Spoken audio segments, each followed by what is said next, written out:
Praise God. अजीज़ों, आज का जो कलाम जो खुदा ने दिया है, और मेरे हिसाब से ये जो है वक्त की ज़रूरत भी है कि हम इस टॉपिक के ऊपर हम बात करें, क्योंकि जिस तरह के हालात हैं इसमें हमें इस टॉपिक के ऊपर मैसेज सुनने की बार बार सुनने की बहुत ज़्यादा ज़रूरत भी है।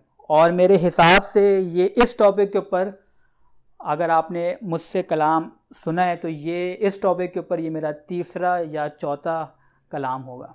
आमीन। और आज का जो हमारा टॉपिक है वो है walk by faith not by sight. हम आंखों देखे से नहीं बल्कि ईमान से जीते हैं या ईमान पर चलते हैं। आमीन। आज का जो हमारा जो टॉपिक होगा वो होगा ईमान के ऊपर, कि हमने अपनी ज़िंदगियां जो है वो ईमान के साथ कैसे गुजारनी है। जब बात आती है ईमान की, और हमसे जब खुदा के खादिम या कोई भी पूछता है कि क्या आप खुदावन पे ईमान रखते हैं, तो हमारा दिल और हमारा हाथ फ़ौरन से यस बोलने के लिए तैयार होता है।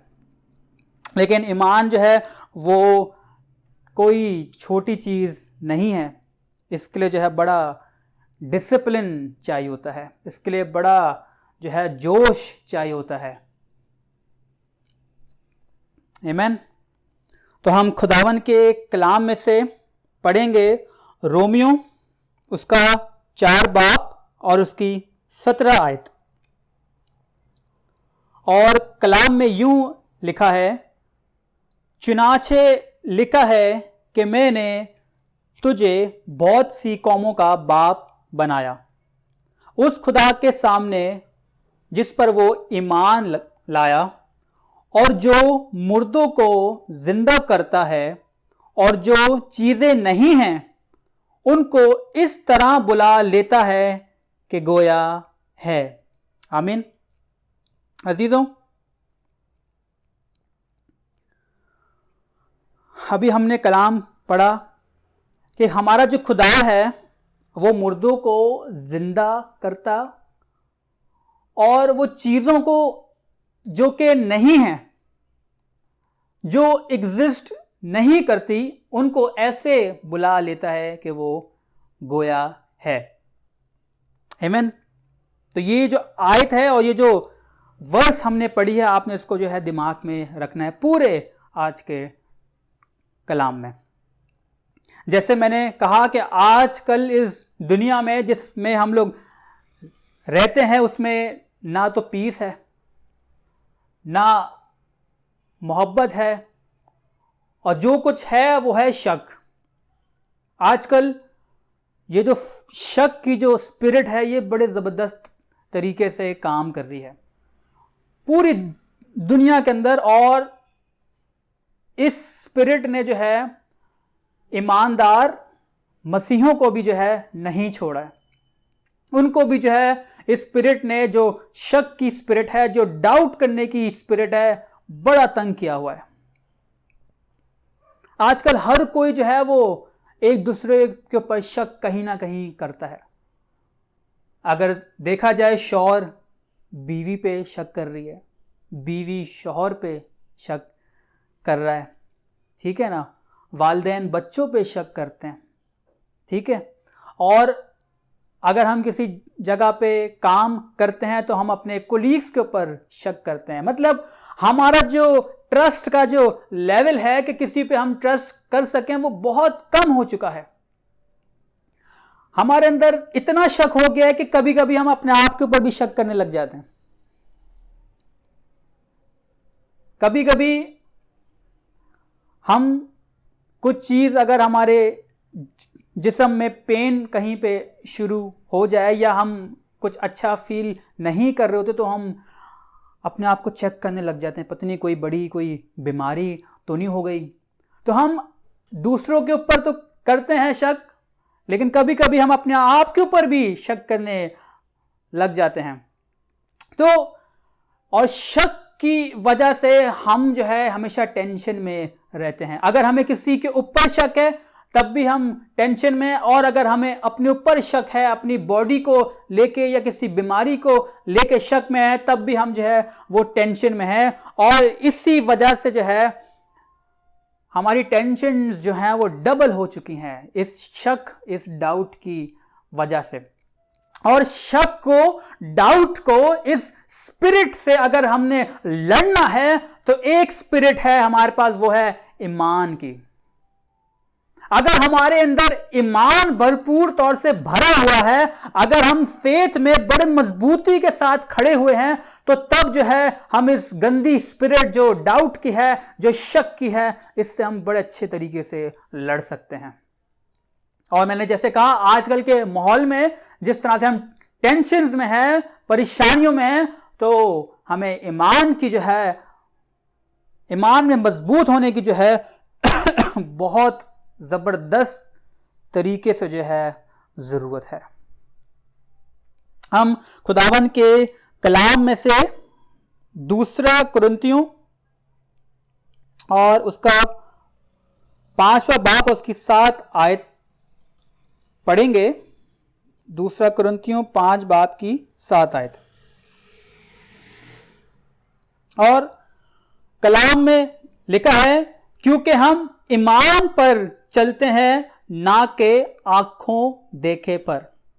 और मैंने आपसे कहा कि हम जो मसीही हैं, जो ईमानदार लोग हैं, उनको भी इस स्पिरिट ऑफ डाउट ने जो है बड़ा तंग किया हुआ है। और जबकि कलाम जो है ईमानदारों को, मसीहों को, जो मसीह के फॉलोअर्स हैं, उनको कलाम बता रहा है कि हम ईमान पर चलते हैं, ना के आंखों देखे पर। हमने जो है अपनी जो जिंदगी जो है वो आंखों देखे पर सेट नहीं करनी है। हमने अपनी जो जिंदगी है, क्योंकि एक ईमानदार अगर जिंदगी गुजार रहा है तो उसको आंखों देखे पर नहीं बल्कि ईमान पर सेट करनी है। क्योंकि कलाम कहता है हम ईमान पर चलते हैं, ना कि आंखों देखे पर।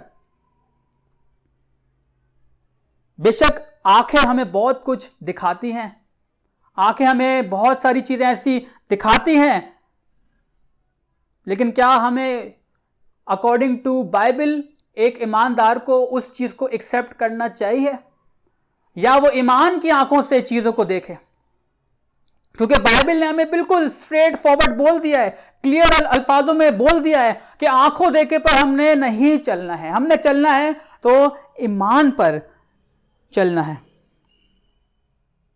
और हमारा ईमान जो है वो किस खुदा पर है?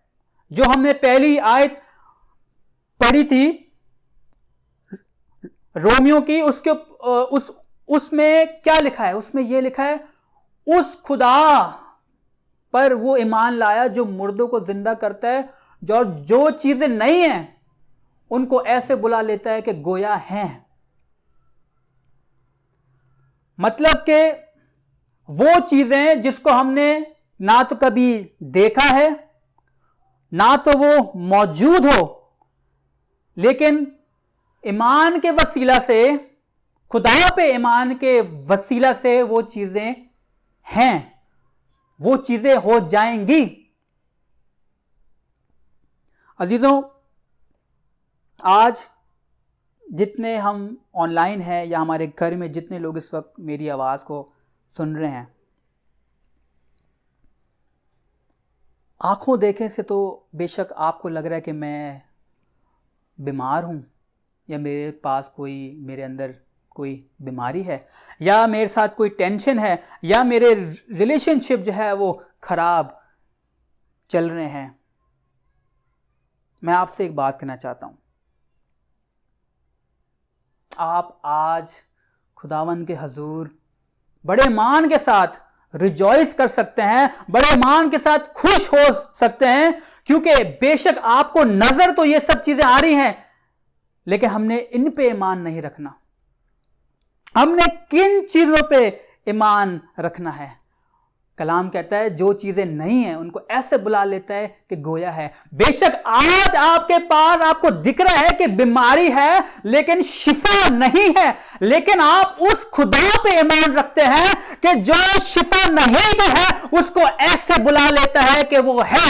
आपके जिस्म में अगर आपको शिफा नहीं नजर आ रही तो आपने ईमान से अपने आप को ऐसे देखना है कि आपने शिफा पाली है।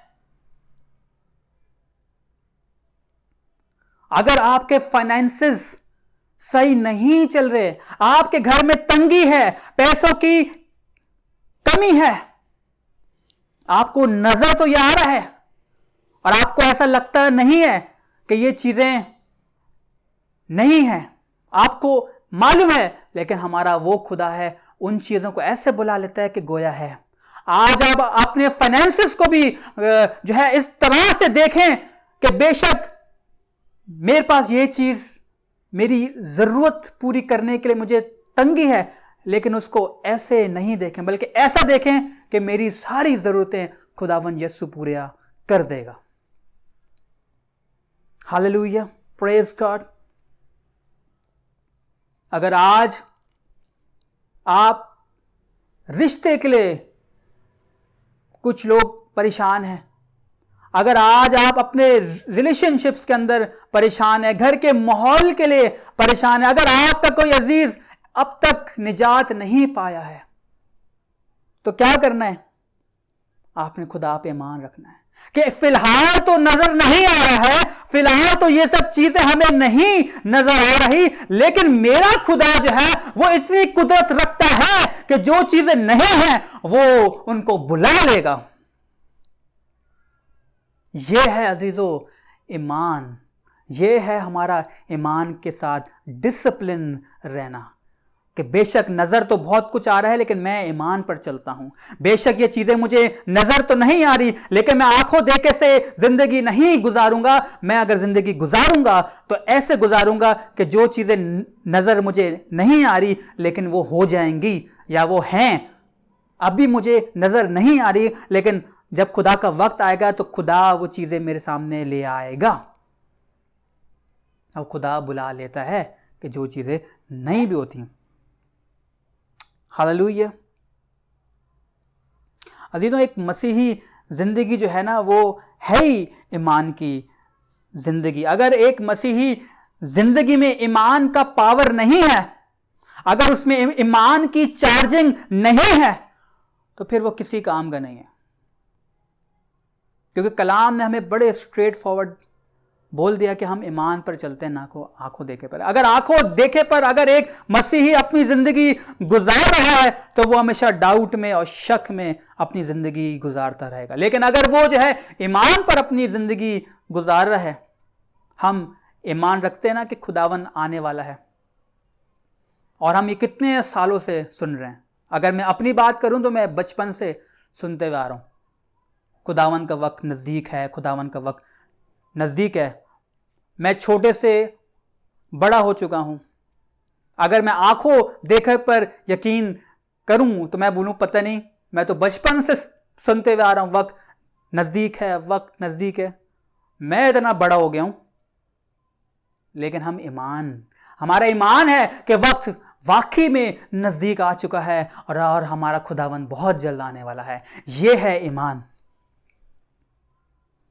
अजीज़ों, एक बार मैं एक फैमिली को एक उनके घर पे मैं गया और उनका जो बड़ा बेटा है वो जो है वो इबादत वगैरह में इतना नहीं बैठता। तो मैं उस फैमिली के पास गया और मैं उनको कलाम सुना रहा था ईमान के ऊपर, और मैं ये वाली आयत जो है कि हमारा खुदा जो है वो जो चीज़ें नहीं हैं उनको ऐसे बुला लेता है कि गोया है। मैं इस चीज़ को एक्सप्लेन उनको कर रहा था तो उनका बड़ा बेटा जिसका नाम सनी है, तो मैं उनको एक्सप्लेन कर रहा था कि हमारा खुदा इतनी कुदरत रखता है कि जैसे हमें इस वक्त सनी इबादत में नहीं नज़र आ रहा, लेकिन खुदा उसको ऐसे बुला लेगा कि जैसे वो इबादत में है, और आप बिलीव नहीं करेंगे उसी सेकंड जो है उनका बेटा सनी जो है वो रूम में जो है वो आ गया। हालांकि वो घर पे मौजूद नहीं था। और वो जैसी मैंने ये लाइन बोली और वो उसी फौरन विद इन सेकेंड जो है वो रूम के अंदर आके इबादत में बैठ गया। तो सब ने जो है बड़ी खुदावन के हजूरी में जो है बड़ी तालियां बजाई। Praise the Lord. तो हमारा खुदा जो है वो ऐसे ऐसे काम कर देता है कि जो हमें नजर नहीं आ रहे होते, और वो उनको ऐसे बुला लेता है कि गोया है। अजीजों, आजकल हमारी मसीही खानदानों में जो है वो बड़ा शैतान ज़बरदस्त तरीके से जो है वो काम कर रहा है। बहुत जो है वो जो भी ईमानदार मसीही होता है उसके तो घर पे इब्लीस ने जो है बड़ा तंग करना होता है। आमीन। लेकिन हमने क्या करना है? हम पढ़ेंगे इमसाल उसका 3 बाब 5 से 6 आयत। Hallelujah, praise God.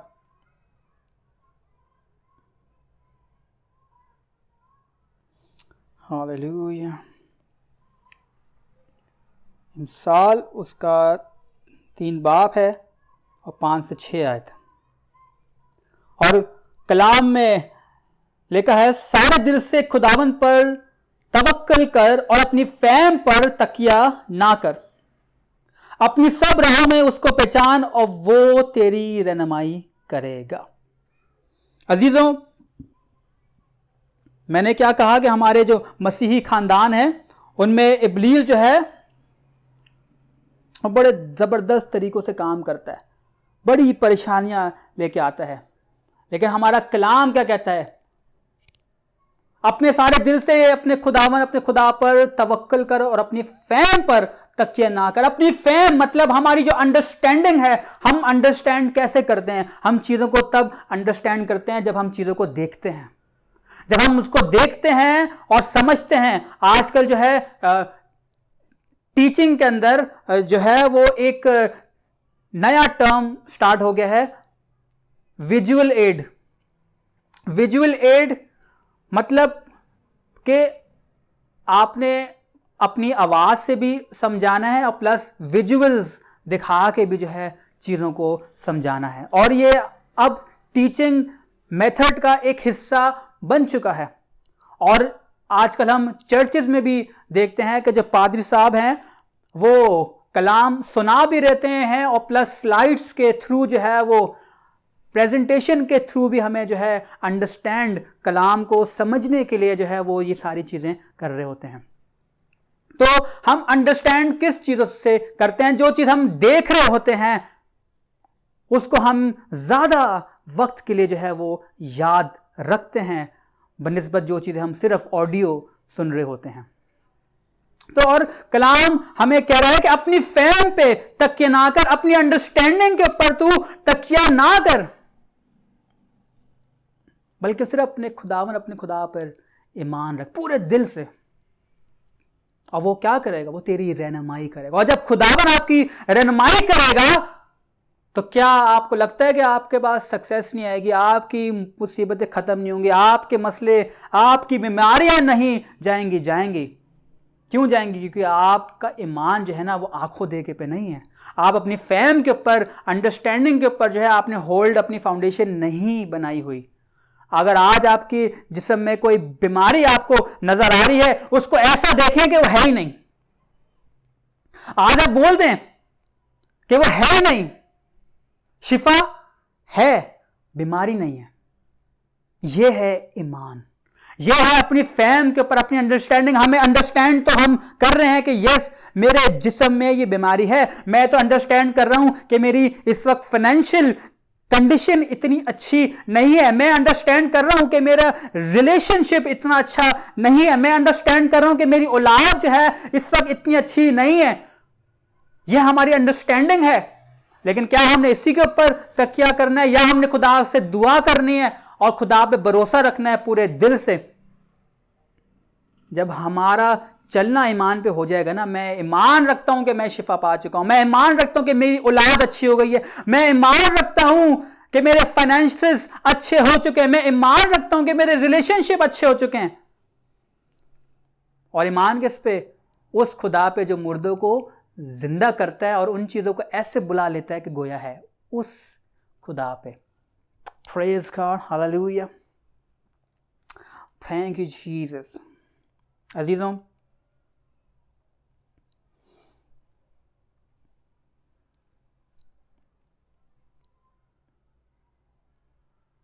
हम जो है, मैंने क्या कहा कि ये जो शक की जो स्पिरिट है, डाउट की जो स्पिरिट है, हम मसीहों और ईमानदारों के अंदर भी बहुत पाई जाती है। और पिछले 2 संडे पहले मैंने एक मैसेज दिया था कि हमारे जो वर्ड्स हैं, वर्ड्स कंटेन पावर, है ना, वर्ड्स कंटेन पावर। खुदा ने कहा अगर तुम ईमान रखते हो और इस पहाड़ को बोलो कि अपनी जगह से उखड़ के समुंदर में गिर जाए तो वो तुम्हारी बात मानेगा, है ना। कि कैसे होगा? ये बोलने से होगा। तो हमारे वर्ड्स में पावर है। और हम जो मसीही लोग हैं, हमारे जो है ज़ुबान पे, हमारे अंदर कौन से अल्फाज भरे होते हैं? आंखों देखे पे, फैम वाले, जो हम अंडरस्टैंड कर रहे होते हैं, वही होते हैं ना। क्या कहते हैं? हम बड़े परेशान हैं, मैं बहुत परेशान हूं, पादरी साहब मैं बहुत बीमार हूं, पास्टर जी मेरी फैमिली में बड़ी परेशानी चल रही है, मेरी औलाद अच्छी नहीं है, मेरी औलाद मेरी बात नहीं मानती, मैं बहुत दुखी हूं, मैं बहुत मायूस हूं। ये हम बोलते रहते हैं। हाँ जी, बोलते हैं ना हम लोग। क्या हमें ये सब बोलना चाहिए? क्योंकि कलाम तो हमें कहता है कि हम ईमान पर चलते हैं। इसका मतलब हमारा ईमान है ही नहीं। हम दुआ कर रहे हैं, ए खुदा मुझे शिफा दे दे। हम दुआ कर रहे हैं, ए खुदा मेरे सारे टेंशनों को दूर कर दे, ए खुदा मेरे फाइनेंसेस को ठीक कर दे। और दुआ करने के बाद आपसी में क्या कहते हैं? मैं तो बड़ा बीमार हूँ, मैं तो बड़ा परेशान हूँ, मेरे साथ बड़ी तंगी है, मेरी जेब बड़ी खाली हुई है, मेरे पास पैसा नहीं है। ये बोलते हैं। तो फिर हमारा ईमान कहाँ गया जो हमने दुआ की अभी? हैं जी, कुछ देर पहले जब दुआ की है, और किससे दुआ की है? उस खुदा पे जो चीज़ें नहीं है उनको ऐसे बुला लेता है कि हैं। तो फिर हमारा ईमान कहाँ गया? इसका मतलब सिर्फ जब हम दुआ करते उस वक्त तक हमारा ईमान का बटन ऑन था। जैसी दुआ हमने ख़त्म की, ईमान का बटन ऑफ हो गया और फैम का, अंडरस्टैंडिंग का बटन ऑन हो गया। और फिर हम अंडरस्टैंड कर रहे हैं कि चीज़ें नहीं हैं, हम वही अपने मुंह से निकाल रहे हैं और उनको जो है रियलिटी में लेके आ रहे हैं। अरे आपने अभी दुआ की है अपने खुदावन से कि खुदा तू ये मुझको दे, मेरी बीमारी से मुझे शिफा दे दे, मेरे फाइनेंसेस ठीक कर दे, मेरी टेंशनों को दूर कर दे। तो फिर आपको ईमान पर चलना है। फिर आपने अपने अजीजों से, अपने खादम से ये कहना है कि मैं इस वक्त बीमार हूं लेकिन मैं जल्द ठीक होने वाला हूं। आप ये कह सकते हैं कि मेरे पास इस वक्त तंगी तो है लेकिन मैं उस खुदा पे ईमान रखता हूं कि जो मेरी तंगी बहुत जल्द दूर करने वाला है। आपका माइंडसेट ऐसा हो जाना चाहिए। और फिर आप अपने आप को ऐसा देखें कि जैसे मैं बिल्कुल शिफा पा चुका हूं, मेरी तंगी दूर हो चुकी है, मेरी परेशानियां दूर हो चुकी हैं, मेरी औलाद अच्छी हो चुकी है। आपने अपना माइंडसेट और अपनी जुबान ऐसी बना लेनी है। क्योंकि आप, और अगर कोई आपको बोले कि बहन या भाई आप अपने आप को कह रहे हो कि आपने शिफा पा ली, लेकिन मुझे तो कहीं से नजर नहीं आ रहा कि आपने शिफा पाई है, तो आप उसको क्या कह सकते हैं? आप उसको कह सकते हो कि भाई आप रोमियो उसका 4 बाप और उसकी 17 आयत पढ़े और उसमें लिखा है कि हम ईमान पर चलते हैं ना कि आंखों देखे हुए। आप उसको बोल सकते हैं ये आयत कि मैं उस खुदा पे ईमान रखती हूं कि जो वो चीजें ऐसे बुला लेता है कि जो चीजें नहीं उनको ऐसे बुला लेता है कि गोया है।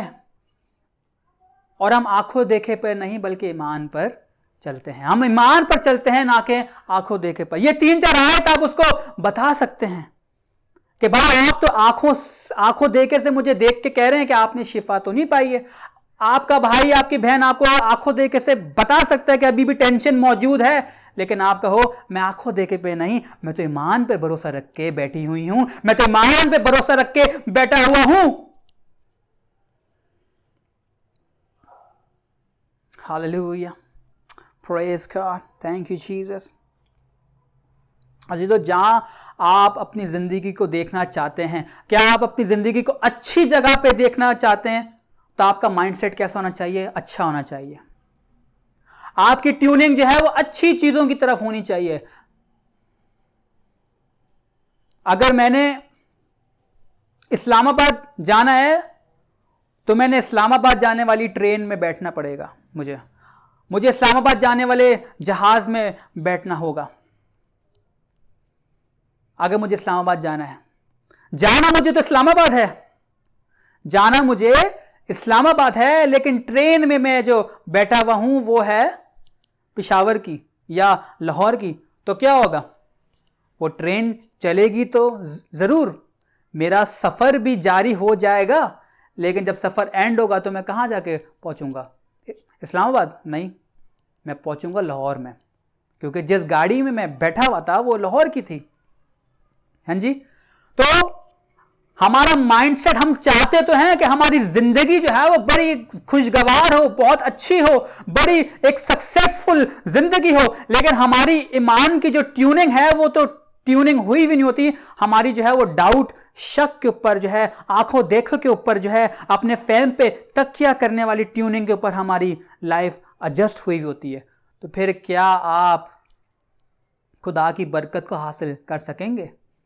आप तो गलत ट्यूनिंग पे, आप तो गलत गाड़ी में बैठे हुए हैं मेरे अजीजों। आपको उस गाड़ी से फौरन तो उतरना पड़ेगा, आपको रोकना पड़ेगा अपनी जिंदगी के इस सफर को, और उस गाड़ी से उतर के उस गाड़ी में बैठना पड़ेगा जिस मंजिल पे आप जाना चाह रहे हैं। फिर ही आप अपनी राइट मंजिल पे पहुंचेंगे, वरना आप हमेशा गलत मंजिल पे बैठेंगे। आखिरी आयत में पढ़ना चाहूंगा, हम पढ़ेंगे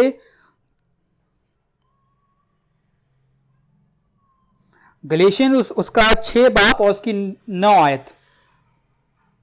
प्रेज गॉड।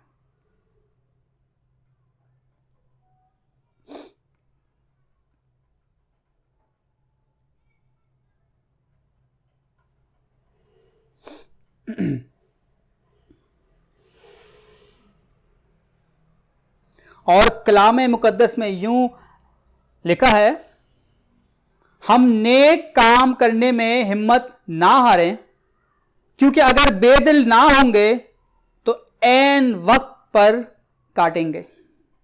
आमीन। अजीजों, हमने कलाम कह रहा है कि अगर आपकी ट्यूनिंग भी सही हो चुकी है, आपकी ट्यूनिंग जो है वो ईमान की ट्यूनिंग, ईमान की फ्रीक्वेंसी के साथ सेट हो चुकी है, आप सही गाड़ी में बैठ भी चुके हैं, तो हमने क्या करना है? हमने बेदिल नहीं होना। अगर कुछ चीजें हमें नजर नहीं आ रही तो बेदिल ना हो। आपने ईमान रखना है कि मैं सही गाड़ी में बैठ चुका हूं, मेरी फ्रीक्वेंसी सही हो चुकी है,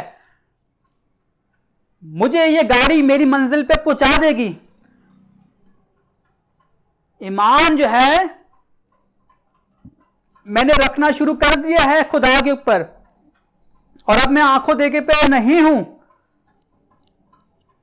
लेकिन क्या हमने बेदिल होना है? फिर लोग हमें आगे बेदिल करने की कोशिश करेंगे, लेकिन अगर हम उनकी बातों से बेदिल ना होंगे तो फिर क्या होगा? हम ऐन वक्त पर काटेंगे।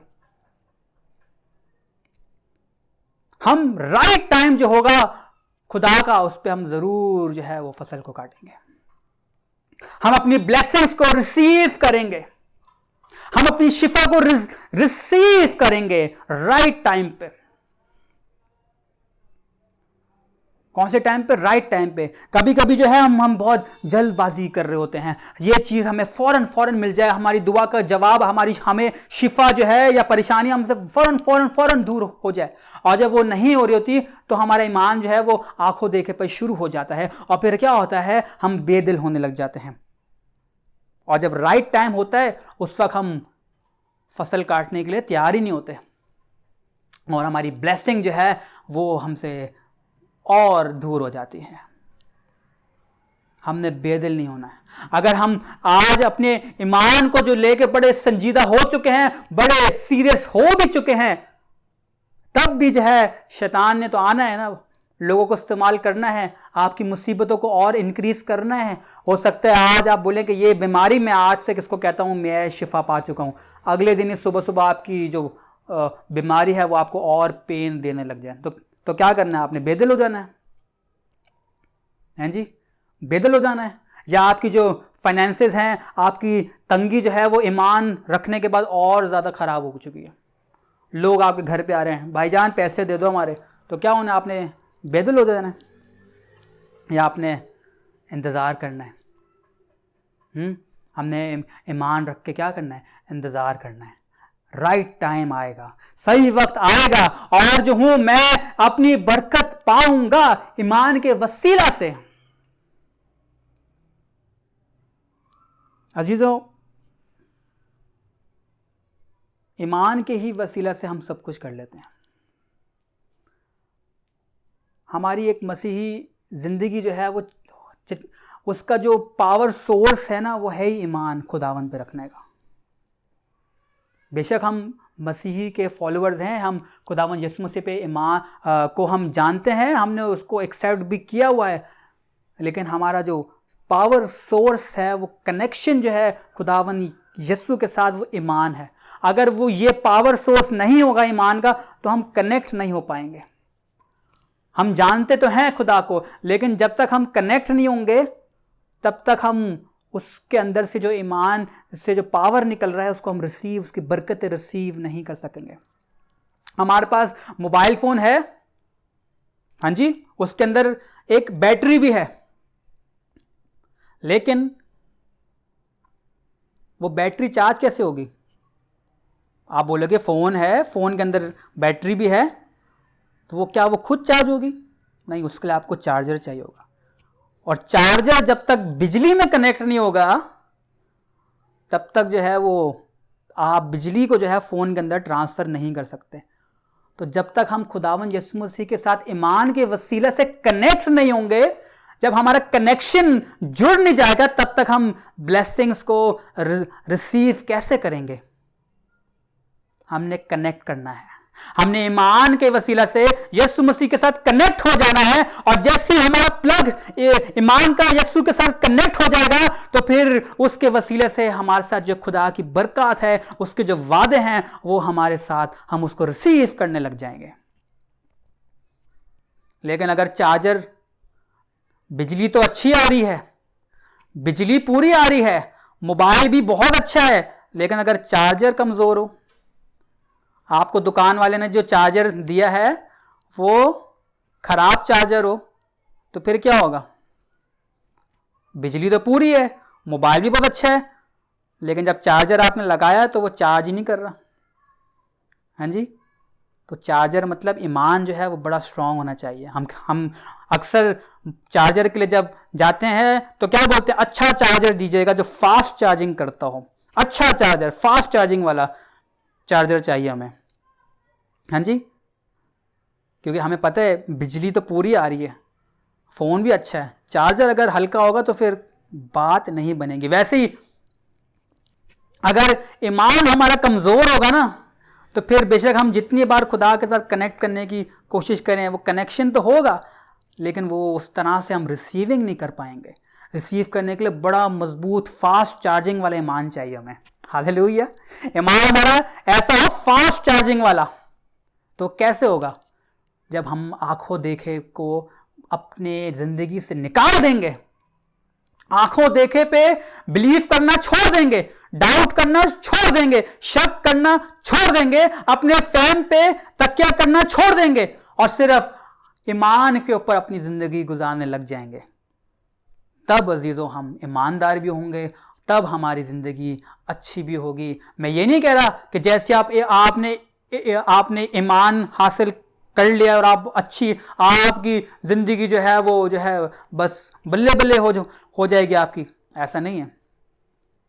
ज़िंदगी में अप्स भी आएंगे, डाउन्स भी आएंगे, लेकिन जो वो अप्स एंड डाउन्स जब आएंगे ना, जब आप मुश्किल में होंगे, तो वो मुश्किल आपको मुश्किल नहीं लगेगी। It will be a piece of cake for you. बेशक वो मुश्किल होगी, लेकिन आप बोलोगे मैं तो आंखों देखे पे चलता नहीं, मैं तो ईमान पर चलता हूँ। बेशक ये मुश्किल आ चुकी है, लेकिन मैं घबरा नहीं रहा, क्योंकि मेरा खुदा मेरे साथ है। ये है असली मसीही ज़िंदगी। हालेलुया। अजीज़ों, आज के कलाम से जो है हमें सीखने को जो मिलता है वो यही है कि हमने ईमान पर चलना है, ना कि आंखों देखे पर। आज अगर आपके पास कोई मुसीबत है, कोई बीमारी है, कोई परेशानी है, कोई काम आपके रुके हुए तो आज आप उनको आंखों से देखना छोड़ दें, बल्कि ईमान से रखें कि मेरे सारे काम खुदावंद यीशु मसीह में बन चुके हैं। खुदा आप सबको बड़ी बरकत दे। आमीन।